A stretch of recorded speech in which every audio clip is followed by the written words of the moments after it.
புதன்கிழமை காலையில் எழுந்திரிச்சதும் சாமி ரூம் லைட் ஆஃப் பண்ணிவிட்டு மலை மேலே இருக்க முருகருக்கு ஒரு சல்யூட்டை போட்டு கிச்சனுக்கு வந்ததும் அரிசியை கழுவி அடுப்பில் வச்சுட்டேன். கல்பனா நேற்றே சொல்லிட்டாங்க, அம்மா எனக்கு புளி சாதம் செஞ்சு கொடுங்கன்னு சொல்லிட்டு, சரி ஓகே புளி சாதத்துக்கு தொட்டுக்கிறதுக்கு என்ன சைட் டிஷ் பண்ணலான்னு சொல்லிட்டு காலிஃப்ளவர் சில்லி பண்ணலான்ட்டு காலிஃப்ளவர் சில்லியும் புளி சாதம் மதியானம் லஞ்ச் பாக்ஸுக்கு, காலையில் பிரேக்ஃபாஸ்ட்டுக்கு வெங்காயம் தக்காளி வதக்கி அரைச்ச சட்னியும் தோசையும் பண்ணலான்னு ரெடி பண்ணிட்டு இருந்தேன்ப்பா.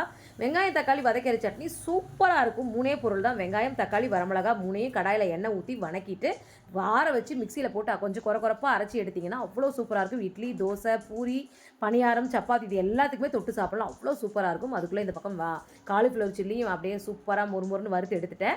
தோசையும் ஒரு பக்கம் ஊற்றிட்டு டிஃபன் பாக்ஸும் பேக் பண்ண ஆரம்பிச்சிட்டேன். புளி சாதமும் இன்றைக்கி அவளுக்கு ஸ்நாக்ஸாக சாப்பிட்றதுக்கு ஜூஸ் போடாமல் இந்த மாதிரி கொய்யா பழத்தை சின்னதாக கட் பண்ணி கொடுத்துட்டேன். அதை தான் அவள் சாப்பிட போகிறா. அது மாதிரி காலிஃப்ளவர் சில்லி பேக் பண்ணி டிஃபனும் வச்சு கொடுத்துட்டேன்.